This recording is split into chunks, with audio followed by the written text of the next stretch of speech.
think this is a lot of fun to go over. So, good, you came back. Thank you, Zoology. Anytime, brother. He's outside. Special players. So we are going to start our birds unit, and this is a bigger unit, so there is quite a bit of information that we're going to go over with this. We're going to learn bird calls. We're going to have a field test, which I personally think is a lot of fun. Learning or having the field test where we go over the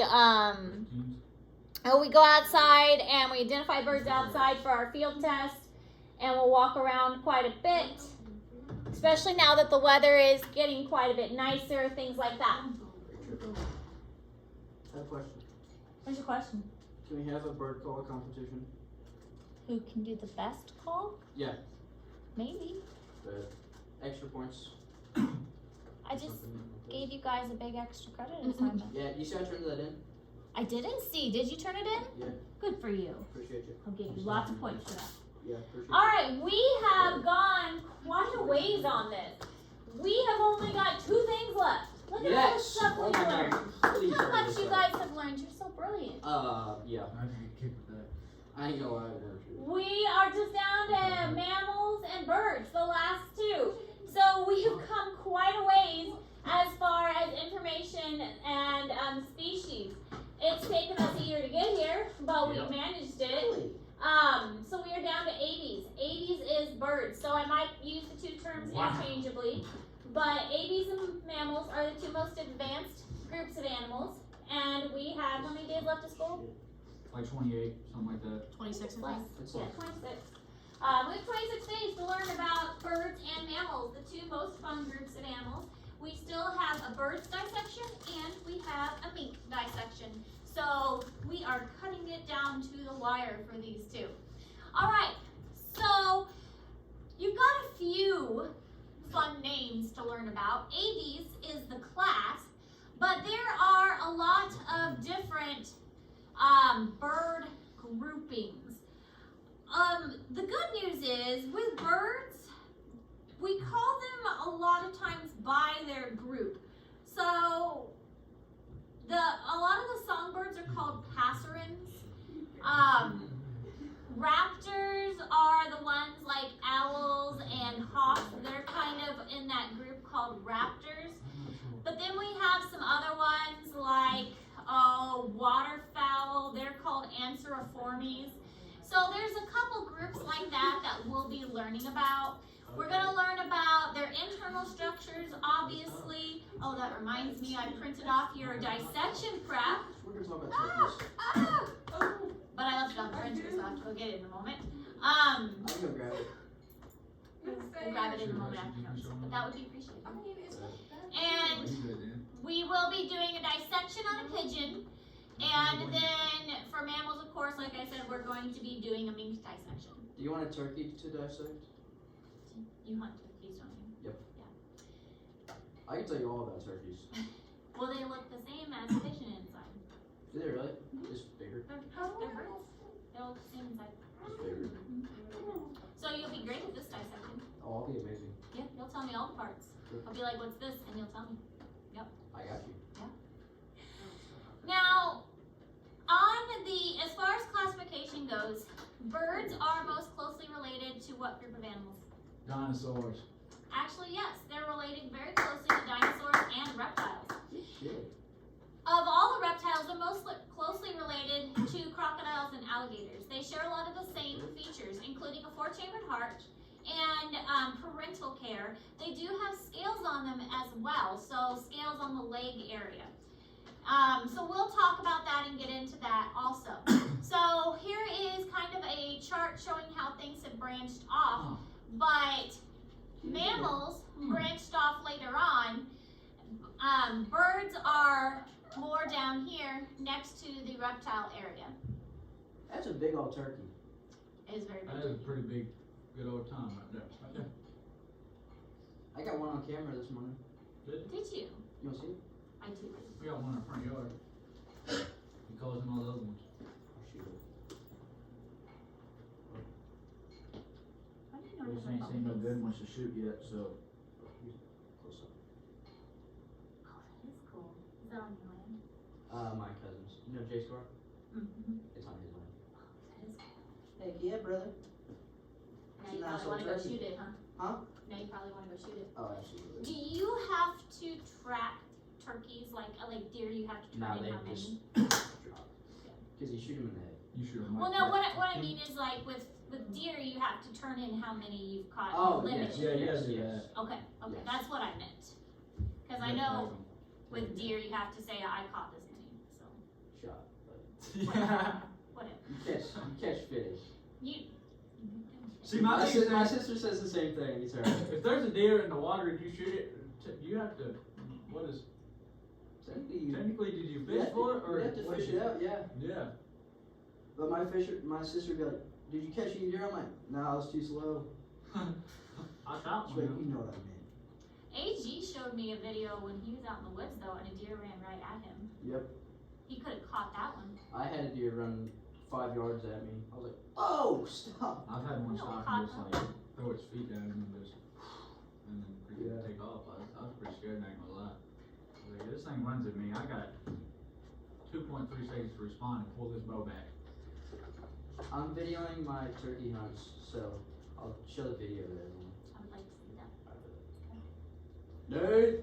All right. GoPro. Archaeopteryx. Not my camera. Archaeopteryx Trap on is this amazing fossil that was found that is considered kind of like the intermediate species of the kind of like the missing link. They always say, well, what's the missing link between humans and how humans evolved? Well, Archaeopteryx is considered kind of the missing link between birds and reptiles.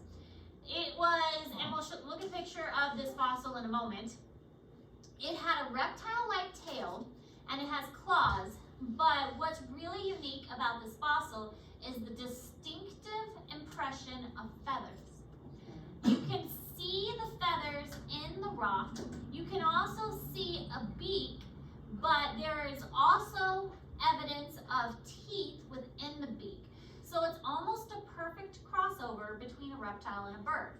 And that's why scientists went a little bit crazy when they found this fossil, because fossil is pretty darn good evidence that this thing existed. If we've got a fossil showing that this is a pretty good imprint and it's so detailed. Scientists therefore believe that the wings started out just adding stability for jumping, that it wasn't intentionally used for flying at first, that they used it for jumping and the wings were just kind of there to help them be stabilized, and it wasn't until later that the wings actually turned into a flight. Okay. So this is what Archaeopteryx looks like. These here on the side are drawings of what the scientists think. I mean, obviously the scientists don't know what color it was. They had to guess. A fossil can't preserve color. They can make whatever color they want. But based on the skeletal imprint, you can distinctly see feathers here in the arms, here in the tail, and so on. And you can see a beak imprint with teeth. So this is the overall structure of what Archaeopteryx looked like, and the feet of what the Archaeopteryx looked like, the claws and so on. Alright. So feathers have multiple purposes. They aid in flight, they aid in heat, and they are growing kind of the same way that the scales of a reptile grow. Again, another relationship between the two. They periodically are going to molt their feathers. So birds will molt or shed their feathers just like reptiles shed their scales. This is also, though, the first time we see what's called endothermic heat retention. Exothermic, we've discussed that. It's getting your temperature based on the environment. Endothermic is maintaining a stable body temperature inside. We are endothermic, birds are endothermic. They're the only two creatures that are. Endothermic, maintaining that stable body temperature. What's our body temperature? 7. 89. Is it like When you have a fever, your fever is, Over so it's like 98? our body temperature is 98.6. Anything over 98.6 is considered a fever.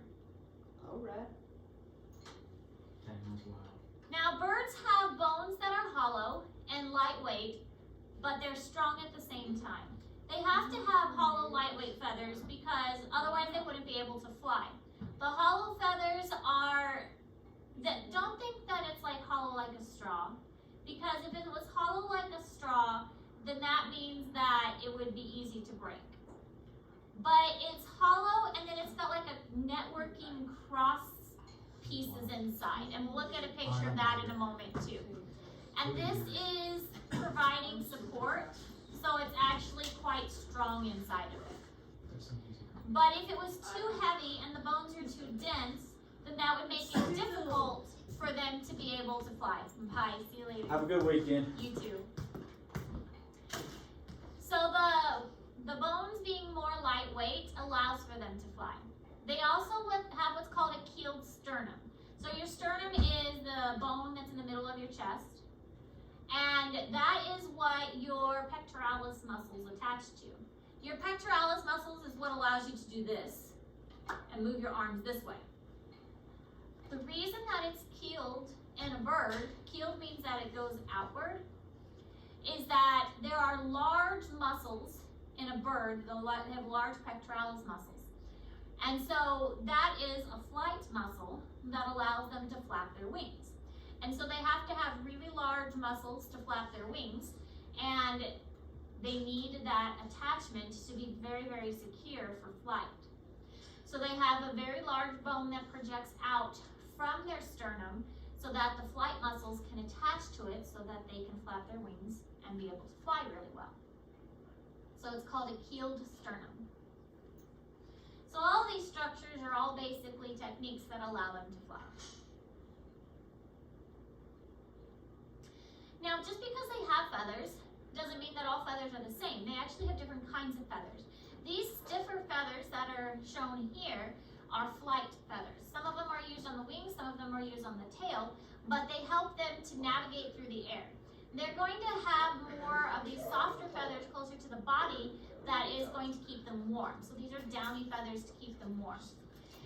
Bones, this is a human bone for comparison. We have these denser compact bones to support our body, but this is what a bird bone would look like. You can see how it's much more hollow in the inside, and it's got this network of cross supports to provide them with a lightweight structure, but also a more supportive structure. And then it has this keeled sternum here that is very firm to allow for attachment of the pectoralis muscle to make sure that they can fly and resist that wind really well. The other thing that's interesting about birds is that they have what are called air sac lungs. Of all the animals in the world, birds have the most efficient respiratory system.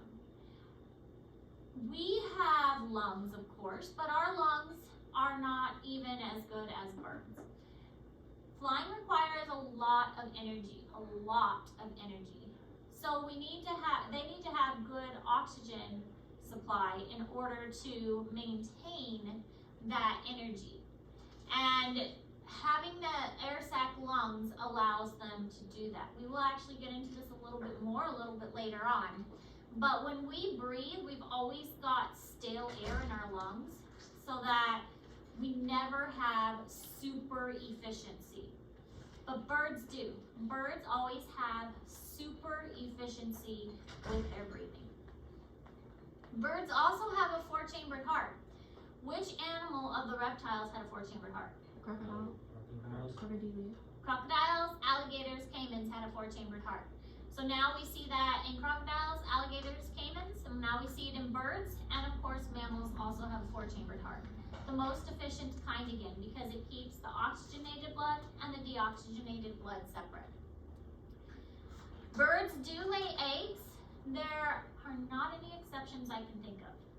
With reptiles, we had some that were ovoviviparous, and what did ovoviviparous mean?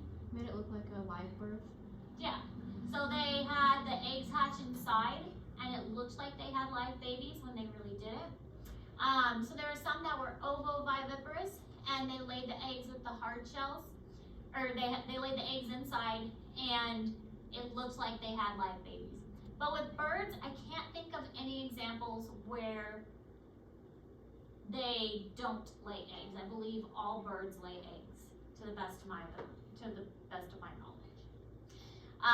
And their eggs have hard shells because they will sit on the eggs, and the eggs have to be able to withstand that incubation. A lot of times, birds are also going to have what's called sexual dimorphism. This is where the males are very colorful and the females are not, because the males are going to try and attract the females. And why are the females very dull in color? What do the females do? Yeah, so where are the females at? You're right, they have the kids, but what do the females spend most of their time doing? Raising food. Yeah, so they're sitting on a nest.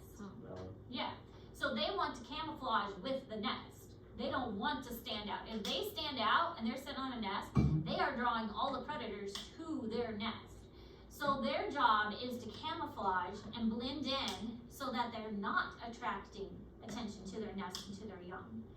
But males will often have sexual dimorphism, which is this bright coloration, because they want to be all flashy and pretty to get a mate. The idea behind that is that if they are flashy and pretty, that means that they have a lot of extra resources that they can spend those extra resources to look nice. I'm able to get all the food I need. I'm able to protect myself. I'm able to do everything I need to do. So that means that I have enough time and resources to make myself look pretty.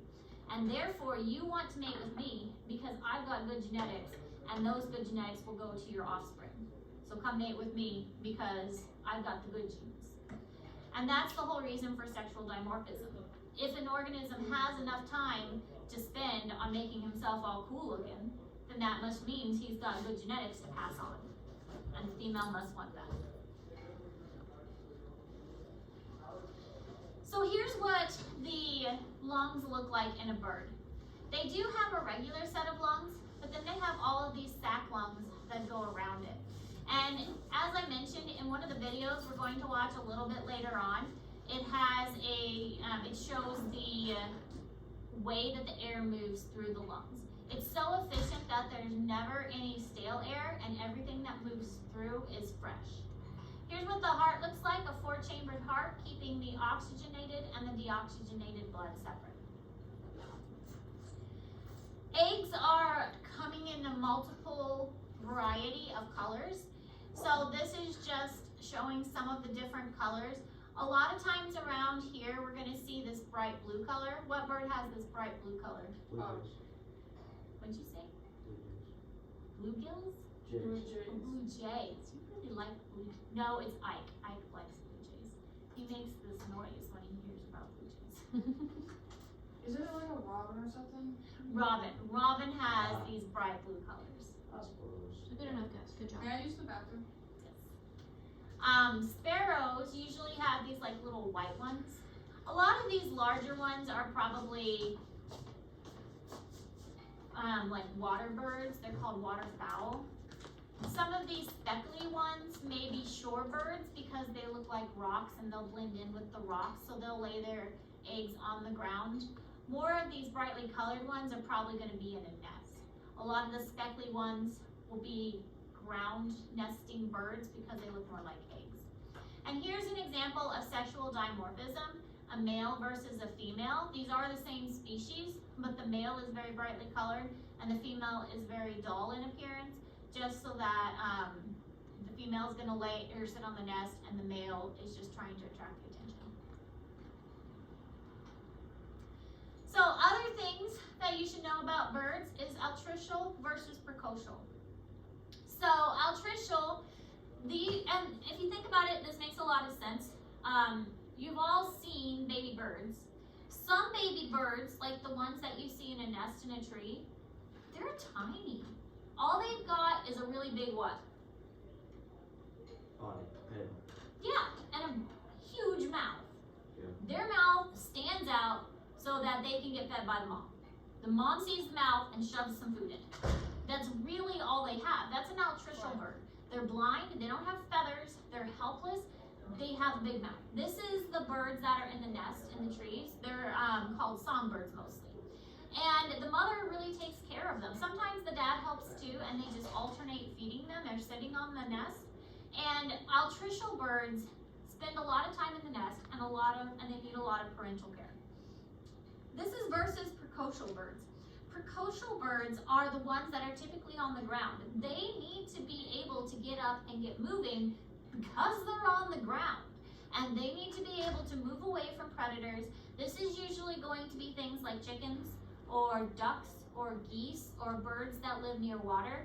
They need to get away from predators. So a Canada goose, for instance, it needs to get up, it needs to get to the water because water usually means safety. So it usually has feathers, it usually is more alert, it's not blind, it can follow the mother, it's not as helpless as the precocial ones that have no feathers and can't even move and they're just a big mouth pretty much. So the precocial ones are the ones that are usually on the ground because they have to be more alert in order to survive. The beak shape of the bird is also important. The beak is going to vary depending on what they eat. If it has a sharply curved beak, and big claws for that matter, probably going to eat meat. If it has a beak like a macaw, those are good for eating nuts. If it has a long pointy beak, that would be like for insects. If it has kind of a stubby beak, that would be good for seeds. You can determine a lot about what a bird eats based on the size of its beak. There's something called a crop and a gizzard. You might know this one, Zolly. What's the crop for? The crop? Mm-hmm. If you dissected a turkey, you Yeah, take it yeah, apart. nice. Well, you open it up and take its guts out, right? Yeah. How does it work? The part that stores the food. You can't eat it. What does it do? Yeah, well, there's one part that stores the food and there's one part that grinds up the food. It's really muscular. What part stores the food? The gizzard? The gizzard grinds up the food. Close enough. I was Yeah. close. So the gizzard grinds up the food. It's very muscular. It's very firm. Birds will, because they don't have teeth.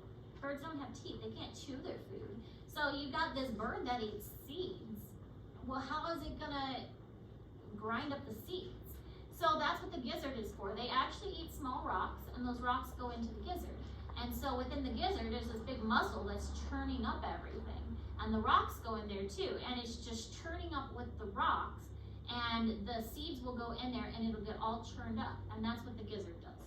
Now the crop is actually going to store the food. So the first time I dissected a pigeon, it was in college, and it was in my ornithology class. And in ornithology, these pigeons that we had to dissect, they hadn't been drained of blood yet. So they were these really bloody pigeons. And the pigeons that we had, they had just been fed a whole bunch of corn. So when we got to the crop was all bloody and it was filled with corn. So we were just pulling these bloody kernels of corn out because it was like completely filled with corn, and I couldn't eat corn for a very long time after that. So the crop is used for food storage, and that's where when the bird eats a lot, it stores it in the crop, and then the crop slowly pushes it through to the gizzard afterwards. Feet shape is also going to help determine what a bird does. If it's webbed feet, then webbed feet is going to show that they live in a water somewhere, like a pond or stream, versus if it's clawed feet, then it's obviously going to eat or be a predator. If it is feet where it's got some feet pointing forwards and some back, it's going to be a perching bird that perches on a tree. There are some feet that have 2 front and 2 back, and those are going to attach like onto a tree, like a woodpecker, for instance. So there's a lot of information that you can gather based on the feet of a bird too. So this is a altricial bird, and this is a precocial bird. Quite a difference comparing the two. This is the crop and then the gizzard. So the crop is storage. A crop usually comes first. In the pigeons, it's actually really far up, almost in the throat area. So when we dissect, you'll have to go really far up in the throat to find the Wait, what crop. are we dissecting? Pigeon. These are different beak shapes that you'll be able to see in birds. If it's strong and curved like this would be a nut that it eats. What do you think a bird like this would eat? Seeds. Seeds, very good. What about a bird like this? Fish. Fish, flamingo? Fish.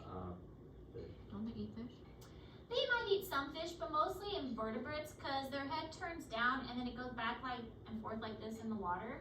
So it gets invertebrates and little kind of wormy things out of water. Gross. What about this one here? Probably like insects and trees or something. Mm-hmm. Yeah, because it's got a very pointy bill, so that one's gonna be more insects. Good. This one is gonna be similar to the flamingo. It's got like a filtery kind of beak. And so different kind of feet. What about this foot? What is this one gonna eat? That's like a turkey foot, it looks like. What does it Looks say? more like You read it? No. no. What does it say? I can't I read it. can't read it. Too far away. It says R something B. Raptor. So Oh. these are sharp claws. Not the best So picture. meat eating. Yeah, meat eating. What about that one? I can't read it. It's like insect.